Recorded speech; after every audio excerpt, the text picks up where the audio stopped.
स्वागत है आपका SKPCS एकेडमी में। आज आप लोग उत्तर प्रदेश राज्य बजट 2024-25 के विषय में जानोगे। क्या क्या ध्यान रखना है, परीक्षा की दृष्टि से क्या महत्वपूर्ण है इसमें। तो पहली बात है, यूपी के वित्त मंत्री हैं सुरेश खन्ना।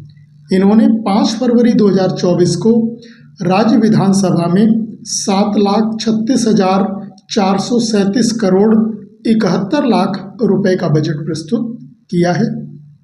तो ये संख्या ध्यान रखना, कितना बजट प्रस्तुत किया है, 7,36,437.71 करोड़ रुपए।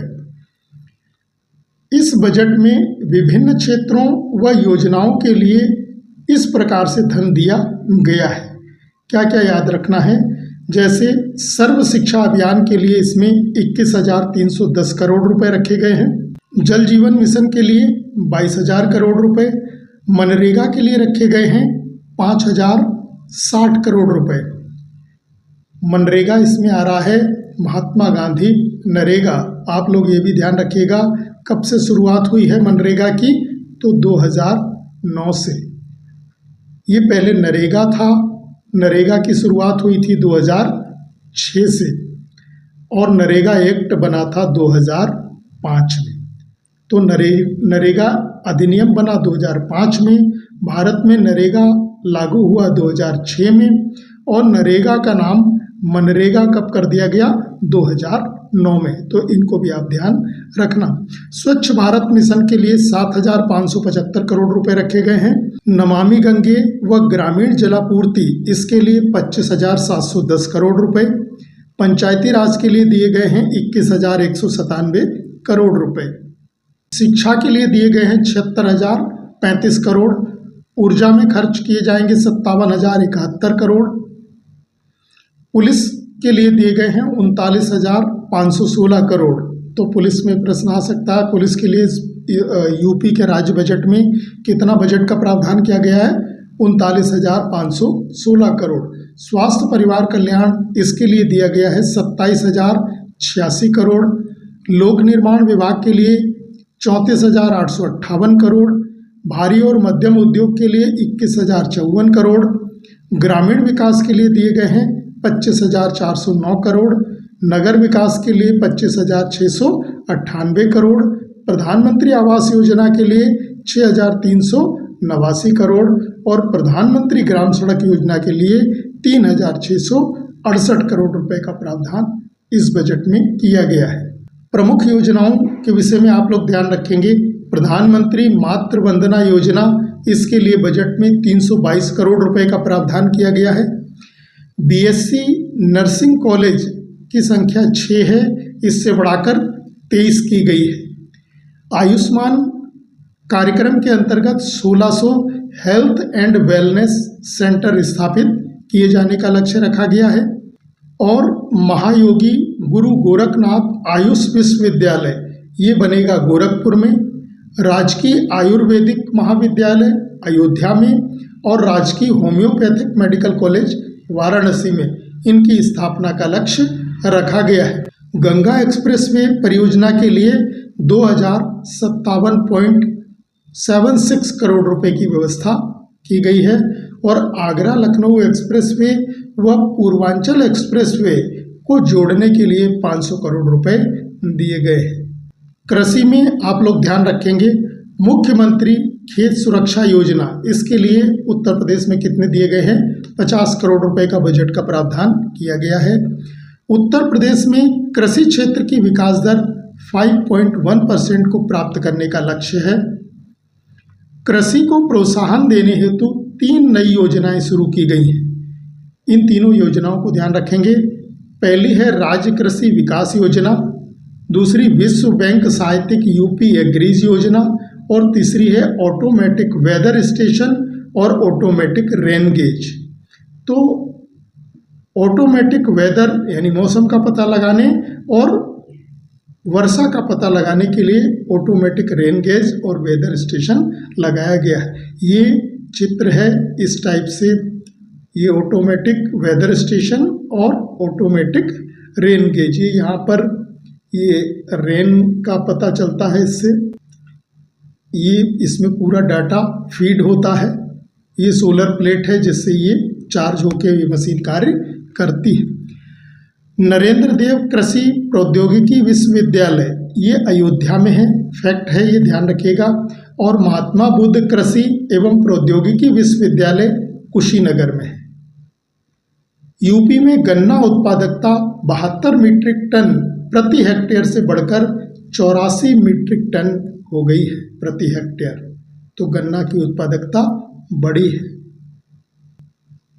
संस्कृति से संबंधित ध्यान रखिएगा, उत्तर प्रदेश के बजट में निषाद राज गुहा सांस्कृतिक केंद्र ये श्रृंगवेरपुर में बनाया जा रहा है। श्रृंगवेरपुर कहाँ पड़ता है? प्रयागराज में।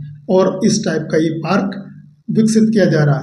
संगीत महाविद्यालय ये हरिहरपुर में बनाया जा रहा है, आजमगढ़ में। महर्षि वाल्मीकि सांस्कृतिक केंद्र ये चित्रकूट में। और अंतर्राष्ट्रीय रामायण एवं वैदिक शोध संस्थान ये अयोध्या में निर्माण किया जा रहा है। तो इनके लिए भी बजट का प्रावधान किया गया है। लेकिन आप इनको ध्यान रखेंगे कि निषाद राज कहाँ पर? श्रृंगवेरपुर। संगीत महाविद्यालय हरिहरपुर आजमगढ़। महर्षि वाल्मीकि सांस्कृतिक केंद्र चित्रकूट। और अंतर्राष्ट्रीय रामायण एवं वैदिक शोध संस्थान अयोध्या। और महाकुंभ आपको मालूम है 2025 में महाकुंभ कहाँ लगने जा रहा है? प्रयागराज में लग रहा है। प्रयागराज में 2025 का महाकुंभ का आयोजन होगा और इसके लिए 100 करोड़ रुपए बजट का प्रावधान किया गया है। कुंभ के मेले की कहानी आपको मालूम है। समुद्र का क्या हुआ था? मंथन हुआ था। और समुद्र का जब मंथन हुआ तो समुद्र मंथन में कितने रत्न निकले? 14 रत्नों की प्राप्ति हुई। और जब समुद्र का मंथन हो रहा था तो मंथन करने के लिए मथनी कौन सा पर्वत बनाया गया? मदरांचल पर्वत। समुद्र में मदरांचल पर्वत, इसको क्या बनाया गया? मथनी बनाया गया। और इसमें रस्सी किसकी लपेटी गई? तो नाग वासुकी की रस्सी बनाई गई जो इसमें लपेटी गई। और फिर देव और दानवों ने मिलकर इसको मथा है। और मंथन के बाद समुद्र से कितने रत्न प्राप्त हुए? 14 रत्न प्राप्त हुए। और उन्हीं में से एक रत्न अमृत कलश निकला था। क्या निकला था? अमृत का कुंभ निकला था, घड़ा। और जैसे ही अमृत का कुंभ निकला वैसे ही देवताओं और दानवों ने रस्सी छोड़ दी और इसी को पीने के लिए लालायित हो गए। तो इसी लड़ाई झगड़े में, छीना झपटी में कहते हैं ये अमृत कलश से या तो बूंदे छलकी इन 4 जगह जहाँ पर महाकुंभ लगता है, या फिर कहें कि ये कलश रखा गया। तो कौन कौन से स्थान हैं जहाँ पर कुंभ के मेले का आयोजन होता है? तो एक तो आपको पता चल गया अभी ये कहाँ हो रहा है? प्रयागराज। एक लगता है हरिद्वार में। और बताओ आप कहाँ लगता है? एक उज्जैन में आयोजन होता है, उज्जैन मध्य प्रदेश। और एक नासिक में लगता है। तो 4 जगह कुंभ मेले का आयोजन होता है। उज्जैन में क्षिप्रा नदी है, नासिक में गोदावरी नदी, प्रयागराज में गंगा यमुना सरस्वती और हरिद्वार में गंगा नदी के किनारे इस मेले का आयोजन होता है। पर्यावरण और वन के विषय में भी आप लोग ध्यान रखना। वर्तमान में यूपी में 9.2% वन है। 2030 तक यूपी में वनों को 15% तक बढ़ाने का लक्ष्य रखा गया है। तो 2030 तक उत्तर प्रदेश में कितने परसेंट? 15% वन बढ़ाने का लक्ष्य रखा गया है।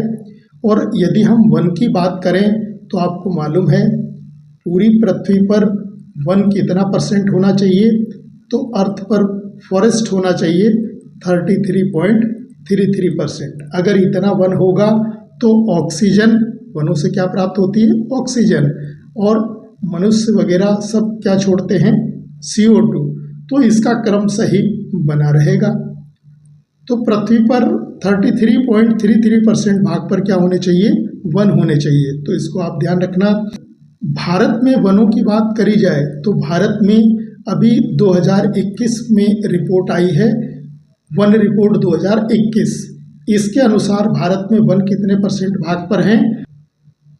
21.71% भाग पर भारत में वर्तमान में वन है। और जो वनावरण में वृद्धि हुई है वो तेलंगाना और आंध्र प्रदेश में हुई है, जबकि पूर्वोत्तर जो राज्य है अरुणाचल प्रदेश, मणिपुर, मेघालय, मिजोरम, नागालैंड, वहाँ पर कमी हुई है। और सबसे ज़्यादा वन भारत में किस राज्य में है? तो मध्य प्रदेश में है। तो 2021 की रिपोर्ट के अनुसार भारत में वनों का परसेंटेज कितना है? 21.71%। और यूपी में वन कितने हैं? 9.23%, जिनको 2030 तक बढ़ाकर कितने करने का लक्ष्य रखा गया है यूपी सरकार के द्वारा? 15% बढ़ाए जाएंगे। ग्रीन इंडिया मिशन हेतु 110 करोड़ रुपए बजट में रखे गए हैं। प्रोजेक्ट टाइगर और प्रोजेक्ट एलिफेंट, इसके लिए 48.94 करोड़ रुपए बजट का प्रावधान किया गया है। कुकरेल नाइट सफारी पार्क ये बनाया जा रहा है लखनऊ में, और इसके लिए रखे गए हैं 50 करोड़ रुपए। तो कुकरेल नाइट सफारी पार्क ये लखनऊ के कुकरेल वनों में बनाया जा रहा है। एरो सिटी ये भी लखनऊ में बनाई जा रही है। दिल्ली के तर्ज पर भी ये सिटी विकसित हो रही है, और यहाँ पर 7 स्टार होटल बनाए जाएंगे, कुछ पार्क भी बनेंगे। तो एरो सिटी कहाँ पर बन रही है? यूपी के लखनऊ में। और कुकरेल नाइट सफारी पार्क भी कहाँ है? लखनऊ में, कुकरेल वन क्षेत्र में। ये बजट से संबंधित अन्य योजनाएं हैं, इनको भी ध्यान रखेंगे। संत रविदास शिक्षा सहायता योजना, और एक दूसरी है मेधावी छात्र पुरस्कार योजना। तो इन दोनों को जोड़कर एक नई योजना बना दी गई है, संत रविदास शिक्षा प्रोत्साहन योजना।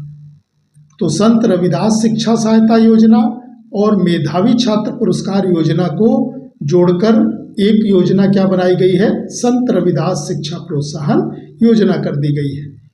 अटल आवासीय विद्यालय, ये यूपी के 18 मंडल में प्रत्येक मंडल में एक एक है, और इनमें श्रमिकों के बच्चों को निःशुल्क शिक्षा उपलब्ध कराने हेतु इनका निर्माण किया गया है।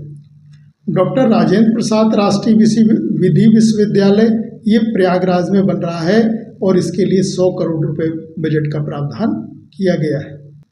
यूपी बजट 2024-25 के ये अन्य प्रमुख प्रावधान हैं।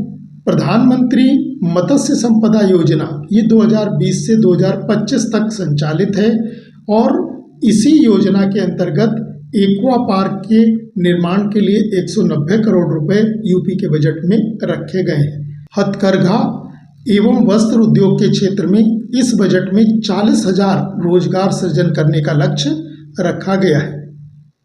National institute of fashion technology ये कहाँ है? वाराणसी में। इसकी स्थापना के लिए 150 करोड़ रुपए दिए गए हैं। तो ये ध्यान रखिएगा, national institute of fashion technology कहाँ बनाई जा रही है? वाराणसी में। और बजट में कितना प्रावधान है? 150 करोड़ रुपए का। ऑपरेशन कायाकल्प के अंतर्गत वित्तीय वर्ष 2024-25 में 1000 करोड़ रुपए का प्रावधान किया गया है। और ऑपरेशन कायाकल्प किससे संबंधित है? तो ये शिक्षा से संबंधित है। तो शिक्षा का विकास किया जाएगा ऑपरेशन कायाकल्प के द्वारा, और इसमें कितना बजट दिया गया है? 1000 करोड़ रुपए। उत्तर प्रदेश सौर ऊर्जा नीति 2022, इसके विषय में भी आप ध्यान रखना। इसके अंतर्गत अगले 5 वर्षों में 22,000 मेगावाट विद्युत उत्पादन का लक्ष्य रखा गया है। यूपी में वर्तमान में 2600 मेगावाट सौर ऊर्जा परियोजनाएं हैं। उत्तर प्रदेश में मातृभूमि योजना के लिए 33 करोड़ रुपए दिए गए हैं। ग्रामीण स्टेडियम और ओपन जिम के निर्माण के लिए 25 करोड़ रुपए का प्रावधान किया गया है, और राज्य स्मार्ट सिटी योजना के लिए 400 करोड़ रुपए दिए गए हैं। तो ये यूपी के बजट से संबंधित कुछ महत्वपूर्ण प्रावधान थे। इनको आप 2 बार देख लें, याद कर लें, कुछ ना कुछ इनसे अवश्य पूछा जाएगा।